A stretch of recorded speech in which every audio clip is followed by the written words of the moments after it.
You're watching Gene Comes Clean, My Life of Excess with Gene Pietragallo, Hollywood actor-producer who shares his life lessons about getting rid of addictions and unnecessary and useless baggage. And he asks, who says you can't? This is Andy Asher in the studio. You're watching BoomerBoomer.com, the platform that will launch you toward the happiest life you want after 55. Join us at Bloomer Boomer and be part of the amazing community of 55 plus. And now here's Gene. Hi, Bloomer Boomers. How are you, Bloomer Boomers? Andy, how are you today, sir? Doing okay, actually. Doing okay. Good, Thank you for good. asking. Thanks. Everybody at the studio as well? Yeah, well, yeah. I mean, as I had told you, I contracted the COVID. I'm doing I know. okay. I'm doing okay. Don't feel a lot of symptoms. Seem to gotten hopefully past that. And all you can do at this Good. point is, knock on wood, right? Wait it out. Wait it out. There you go. Good Yeah. for you. Yeah, we can't freak out. But yeah, Andy. Anyway, thanks as always for being here. And hopefully Absolutely. maybe a little later we'll talk or have some questions, Sure. depending if I can stay on track and keep the time No problem. proper, which I'm going to watch. Okay. So, Bloomer Boomers, my name is Gene Pietragallo. This show's called Gene Comes Clean, My Life of Excess. So, my life of excess. I'm not putting anything on you. I'm not saying this is what everybody's done. I'm not trying to tell you that anything in my story is representing anything except just what I've gone through. So by now, and it's really nice of Andy to say, I'm an actor and a producer and all kind of things, and sometimes a writer, but one of my favorites is a singer of songs. But we'll talk about that another time. What we're going to talk about now is, it's like I said, it's nice of him to say all that, but the main reason I'm here with this show that's called Gene Comes Clean, My Life of Excess, is because My Life of Excess took me, and this is why it's pertinent. My life of excess and my drug of choice was alcohol. Okay, we're boomers. If you're a boomer and you have a habit, there's a great chance by now, at 55 plus, it's turned into an addiction. And as I said, so why am I here? I'm here because I'm a drunk. I'm an absolute fall down drunk. Don't, but there's a way out and there's hope. Okay. You can invite me over now. And, all drunks aren't like Otis from Andy Griffith, and all drunks don't steal your silver and don't, do different things and all that. I think I only stole silver once. I'm just kidding. I never stole any silver. And I, for the most part, really didn't, in my particular problem, like to share my addiction once it got bad with others. I preferred, I needed to, because it was such excess that I had to do it alone, that even others that I thought had their own addictions. And, I drank a staggering amount of alcohol, and I didn't do it because I wanted to. It's called addiction. So anyway, I'm here with that. But if you're an overeater, or you watch too much things on the computer, or you are an opiate addiction, part of the opioid crisis, it doesn't matter. A pill popper, a junkie, a reefer madness guy, or an alcoholic. So I'm here to talk about these things. It's the holidays. The holidays are here. Holidays can be a depressing time for alcoholics. It can also be a time when alcoholics venture out to visit folks, and a time when drama can happen, because at most normal people's parties and get-togethers, there's alcohol there. It's the parties. We want to celebrate. We want to have a little cheer. Well, if I was going to say, if I was in my act of alcoholism, I don't drink like everybody else, and God knows what could happen. Because at first I'd try and slide through with you all, but now I want that. I want to continue that rush and continue that high, which is my addiction. So there's been some embarrassing holidays for me. As I said, I will only speak for myself. So, am I addicted to drugs? Yeah, I'm addicted to drugs. Why? Because alcohol has been around you guys can fact check me on some of this, but since 7000 BC, alcohol is considered a drug. Um, really, mostly through the last 150 years, have we really come in on it as an addiction and as a burden to society, as a home wrecker, and as this mysterious liquid that causes all those things I just said. But at the same time, for many other people, it's euphoria stays at the level it's supposed to. It doesn't blow out of proportion, and it's a good way to blow off a little steam and celebrate, relax. In my particular case, if drinking did not make me relax. Drinking to me was like what I hear other people got from other drugs, and that's what it did to me. It buzzed me out. It was there was not going to be any end in sight as long as I could find more. Anyway, why is this all important to us? Well, I'm just giving you some facts. A lot of times I just tell you stories, but I want you to know that there's a reason for this. And the whole reason is, and the reason behind telling you these facts is that there sincerely is hope. And there's another way to go around the holidays and say, well, people want to get together and they want to party and this and that. People also want to be kind to each other. So if you have a problem, or any of the things I talk to you are relatable, reach out and tell somebody. You won't be alone.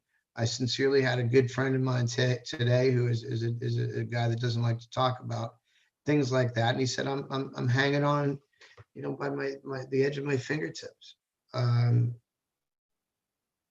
So it doesn't matter what economic bracket you're in. It doesn't matter where you live.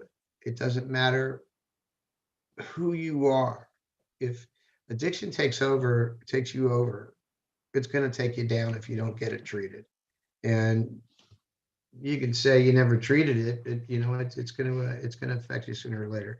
Anyway, in the case of alcohol abuse in this country, the result of alcohol abuse in the United States of America is over $235 billion.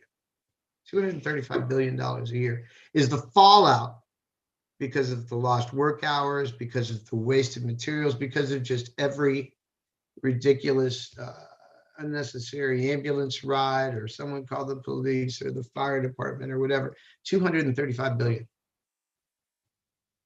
In the opioid crisis, this is about as far as my book read expertise takes us. In the opioid world, it's only around 200 billion. So alcohol is king. We're the king. We're the oldest living tradition around. And they say 150 years until it's become prevalent. I think people said even in the 40s and the 50s and, going into the 60s, maybe things changed, but people didn't acknowledge or really come out with recovery, with offering people hope, with offering them a chance to break away, or were we maybe savvy enough to know or have the patience to understand that addiction, you can battle addiction, and you can keep it at an arm's length, and you can keep it in remission. That takes work. You are never cured. At least that's how I've been taught, and that's how I feel. And it's not. I'm an alcoholic. I probably would have found something else to addict over if alcohol wasn't around, because I've asked that question. What if there was no alcohol around? Would I still be a drunk? I mean, what would I be? And, people that I trust said, you'd have found something else. It's in you. So there's that. I just wanted to tell you those facts because it's pretty huge and pretty staggering. And right now, at least I don't know about you, but the holidays are next week. Here comes Christmas. Here comes New Year's. For those of us in California, our 3-week stay-at-home order, it expires between Christmas and New Year's. I don't, my opinion. think that anybody's going to say, let's go, get Holly Golly, open the gates. You guys all go out and party for New Year's. So this is going to go on a little bit. If any of you can relate to what maybe some things I've been doing, is that because of my addiction, but I am out there and I'm working and I'm really excited about the future. Okay. And I'm not the only one. You don't have to be, put yourself through the ringer like I have to be excited again. But now we're closed again. Boy, for me, when we just went through this recent shutdown, my feet just kind of I just hit the floor hard. Things were going good. I was in a rhythm. Things were great. It looked like we saw daylight. So, but all the signs were, but I didn't really believe it. So they shut us down. Well, I don't know about you, but business slowed down and big plans had to be, pushed off. And it was a little depressing. I'm not kidding. It was really, really, really depressing. So, one of the things I learned in battling addiction, and you learn it by just doing it over and over again, like most things, repeating everything. That's why we rehearse. That's why, that's how you get to Carnegie Hall. You practice. So, is you got to work at it. So, I saw this and I went, I'm just going down. I have all these thoughts about what's going in the world, everything. I can't turn on the news. I can't do anything else because if I do, I'm more depressed. This just, just sucks. So I just mentioned Christmas and New Year's is coming, but we just had Hanukkah, and I have a lot of Jewish friends, a lot of friends of all different faiths. But I grew up in a Jewish neighborhood, a community, and in my younger years went to school and lived in a Jewish neighborhood. Anyway, I was reading about Hanukkah, and because I kind of believe God's in every religion, and so I realized that the same thing they say at Hanukkah is to rededicate. So I decided to rededicate and look for the light. So that rededication for me was, I'm really down because of these changes going on, and the world itself, not even me. I'm doing all right, but the world itself has kind of put the brakes on in my life in the areas that I have deemed important. So I had to rededicate. I had to pick my ass up. Okay, guys, like I tell you, you got to get off the couch. I had to pick myself up. I looked at that and I related to it. So it doesn't matter. I wasn't raised with the Jewish faith, but with socially and all that, and I've been to whatever, but it hit me. So I rededicated. Today's day 4 for me of doing some road work, at least getting 10,000 steps a day. And those 10,000 steps are not pacing around in the house or while I'm watching television. It means, we take to the hills. I'm blessed to live, be surrounded where I live by just beautiful, beautiful, beautiful mountains, and beautiful people that live in the mountains and take me hiking. So I have that. Like I said, today was day 4. Today, on day 1, when I said I'm going to go do this, and I was, like all of us, I was going to do it all in one day. So it felt like I did 11 miles in one day, but I was like, I can't do this because, my body, my head, everything. Well, today, day 4, just 4 days, man, the 4th day today, I'm bursting up the hill with some energy and knowing that what's going to really make this work is I got to show up again tomorrow. You know what? The next day and the next day. And then when I continue to do things that make me feel good and think about things that make me feel good and pray to, God forbid, bring up God, but whoever is your God, whether you like Christmas or Santa Claus or Hanukkah or, any of the many holidays, I believe there's something bigger than us up there. And so you got to do all that, right? And they're back to the same old word, and it's about the holidays. There's hope. There's hope. Look, we got a vaccine for this horrid COVID-19. We don't know how long it'll take for everybody to get it, but it's a start. So I have to spend a lot of my time with my personality, and I like to go out there and I like to do things of keeping myself kind of level, and how many years did I train myself that the way to stay level was, ingesting copious amounts of alcohol. But then what worked for me turned against me. What worked for a while and pretending I was an adult and could drink like others turned on me, and it made me a fiend. It made me an addict. It made me as bad as any other story I've heard from anybody else with any other habit. All right, so what did I do? I said, I gotta do something about this. Well, about what? Well, I'm doing what I need to do with my addiction, but I'm depressed. It doesn't mean you don't get depressed. It doesn't mean you don't have problems. So I committed to do things to better myself, physically and mentally through the holidays, and as long as this takes for us to get out of it and get back to work. Because you'll hear all of these guys tell you, and you're going to hear more advertisements around the holidays about your depression, about your over drinking or drugging or anything else.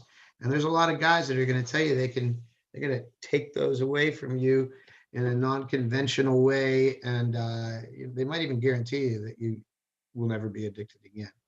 And some of them will even, they got potions and pills and salves and stuff. But what really works is good, honest human effort. And someone that I really respect today said, it's not as hard as it sounds to do what's necessary, whether you're watching or we're listening because of your addictions or just in general. People that don't have addictions get terribly depressed.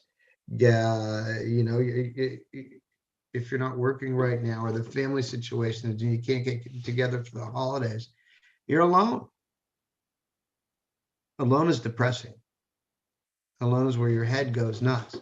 So while you can, whatever you can, call somebody up. Call your cousin that you haven't talked to forever, that lives in Florida, that you think the world of, and it'll just change things up. And that's me, because I'm going to call my cousin in Florida that I haven't talked to in ages, and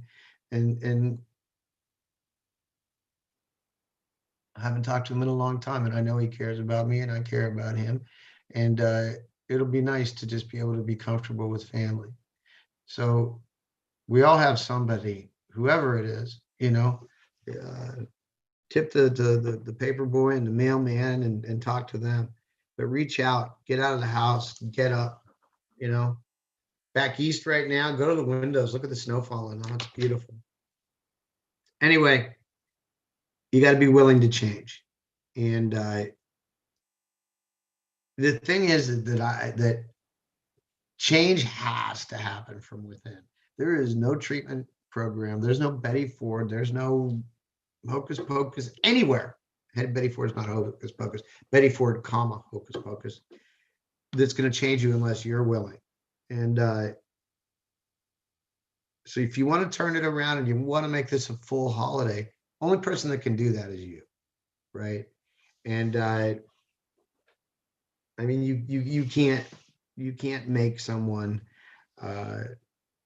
pull themselves up by themselves. You're asking everything you're asking them to do is a job, something they have to do themselves. It's an inside job, as they say. So this is you. It's all on you. I'm here to tell you, or at least speak to some of the numbers I read you before, but also to tell you that you're not alone. And when you reach out or talk to people, whatever your insecurity or problem is, or you haven't talked to your family, whoever it is, just remember that when we let our thoughts fester, everything's worse than it seems. Everything's worse than it seems. You know, I can let my mind go and be convinced that I am the only one that's ever felt this terrible. I'm the only one that's ever been screwed around and da da da da. No, I'm not. No, I'm not. You know, I'm just a person living life, and life has its ups and downs. You know, but why is it important that I'm here with Bloomer Boomers, with you Boomers out there? Because I believe that you never give up. Nobody wants us to give up. That's not the human spirit. But if you've been doing, as I said, and you're 55 plus, you're 65, you're into your boomer years, and you've been doing whatever habit that is. Maybe it's how you treat people. Maybe it has nothing to do with an addiction, a physical addiction. You can change it. I heard, in some religions, they feel that we suffer in life so that we may rejoice in death, in the afterlife. And why shouldn't you do both? I mean, I think that with this amazing world that whoever is your God created, sure looks like they created something that is to be a life here on earth, to be lived and with happiness and rejoice with friends and family and all that. I don't think you have to wait until you kick it to go to the other side, and get your reward for your time here on earth.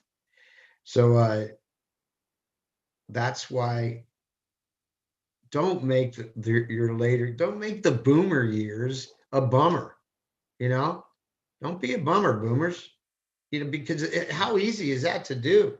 Shit, we're not going anywhere. You can order in food, you can order in booze, you can order in weed. I think somewhere in Oregon and in other areas, you can have shrooms and blow and whatever you want in your car. So, but you can get anything you want.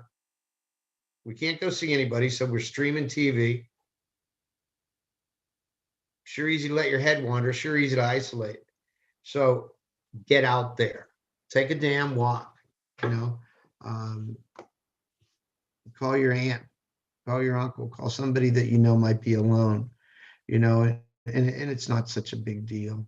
You'll feel so good for doing it. I just want you to know that it's been a pleasure coming up here to the holidays to be able to talk with you guys. For me,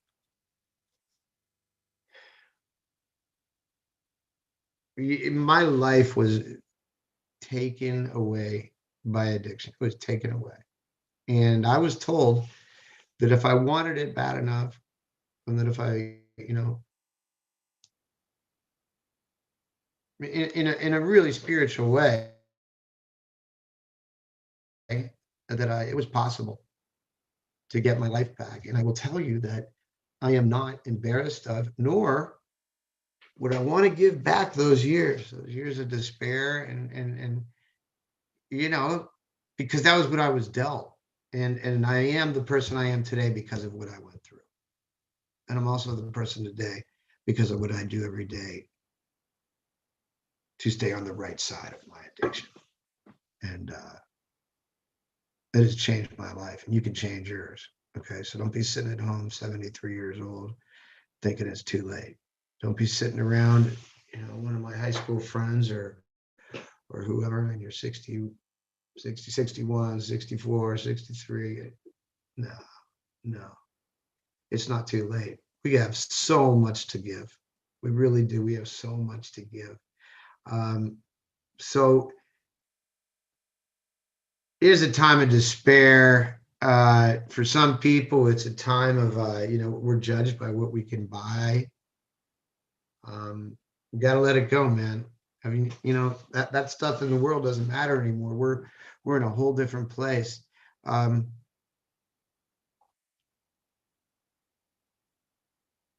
So I honestly realized that I can't do anything about any of this shit.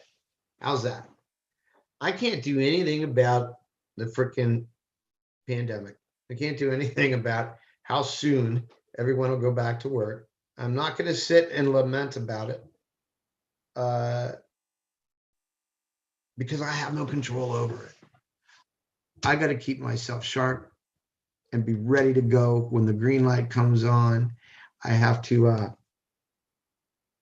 and fill myself with the energy and the hope and enjoy the vibrance of life, the energy of life. I don't have to try very hard now. If I keep my head in the game, which is a day-to-day thing, to laugh, to pee my pants, to enjoy myself, I've never had more fun. So remember that. Remember our poem, one of my favorites. It is our favorite. It's our show's favorite poem. Do not go gentle into that good night. Old age should burn and rage at the end of the day. Rage, rage against the dying of the light. So don't get sleepy on me.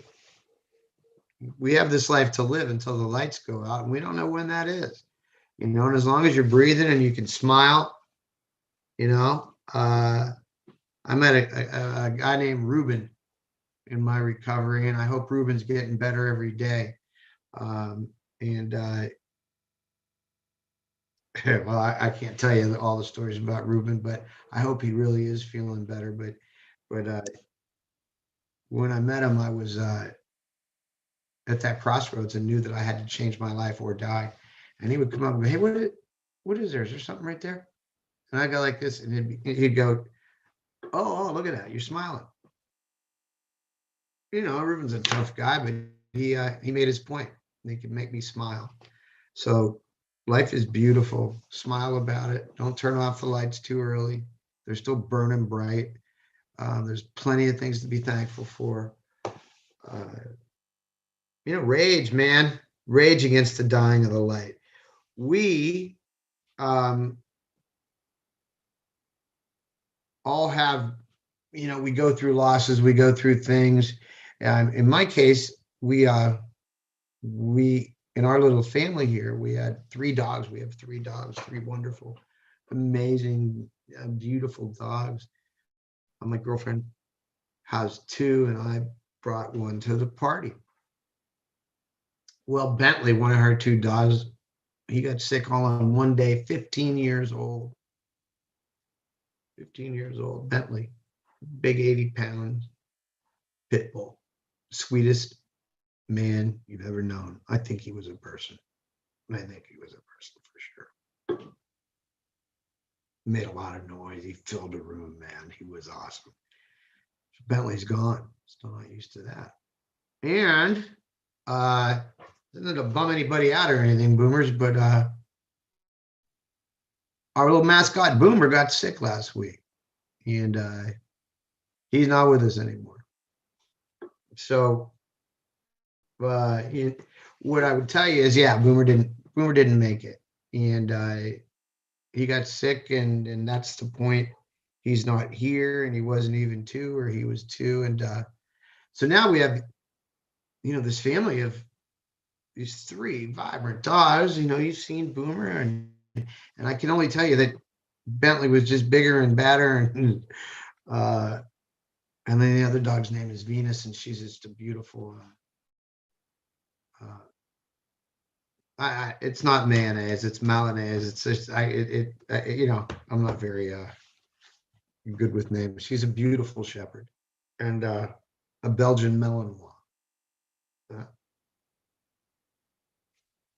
Now it's just me and Linda and Venus. Wow. Well, I'm telling you what I told you before. So I'm not saying this to bum you out. And especially with the little guy who just left, little Boomer. If that's all that I was meant to have with Boomer, that time, and I mean that. I mean that when I knew the Boomer was gone, of course I cried. It's only natural. I was upset, really upset. Still am. Still a big hole. Huge energy. This is the dog that, I'm taking this dog with me. He's going to with me until I'm in my 70s. He's there. I wouldn't trade it a minute. And if you said I could have had that relationship with that dog, but I'm telling you, that time would be limited. I would have still am happy that I've seen him through all the sorrow that I had this guy and that connection. And, our animals are so special to us that, when that connection is there, they are part of your family. So that was my own personal thank you and goodbye to my two dear friends here at the holidays, Bentley and Boomer. And it makes me sad to talk to you about it, but I needed to tell you because Boomer become quite a celebrity on this show. So I hope you'll still continue to watch. Maybe I'll get Venus to come over. But embrace what you have. You just never know what'll happen, right? And remember that there's always a good side to everything. Always a good side to everything. Keep your heads up. Call somebody. Be nice to other people. And Andy will tell us if we're here next week, but I know that we have a great new year packed with a lot of great shows and authorities in the field of addiction, doctors, etc. And I'm going to have every week somebody tell you a story that'll curl your toes, because this is a pretty serious subject, but we all like to be entertained. So Andy, if you're out Listen, I'm a little bit heartbroken and a little bit speechless. I'm really, really sorry to hear about Boomer. And yeah, but you know what an amazing guy. Yeah, I mean, yeah, he'll go down in my annals of dogs. He's right there. So yeah, like I said, it was worth the ride, even though it's heartbreaking. That's really true. Right? Well, that's right. Well, Gene, I guess we'll have to look out for the new year in a lot of ways. So we'll be excited. Yeah, we got a lot to talk about, Andy. I'm not sure what our schedule is next week. I don't think we come back till after the 1st. Right. Yeah. So we got to get a new schedule out there. We'll have a new schedule. We'll see have you all it on the website and everything like that. Yeah. Yeah, we'll see you all there. I think we're gonna kind of shake things up. You won't recognize some elements to this show, but it'll still be me here. All right. And Boomer's always here in spirit. There so you guys have a Merry Christmas, Happy New Year. Thanks for thanks, Gene. Thanks for listening and watching. Same to you. Same back at you. Thanks a lot, Andy. I'll talk to you soon. Okay. And we Bye-bye. want to thank you for watching. Gene Pietragallo, Gene Comes Clean, My Life of Excess. Join him every week at bloomerboomer.com and be part of this amazing community of folks over 55. We'll see you then.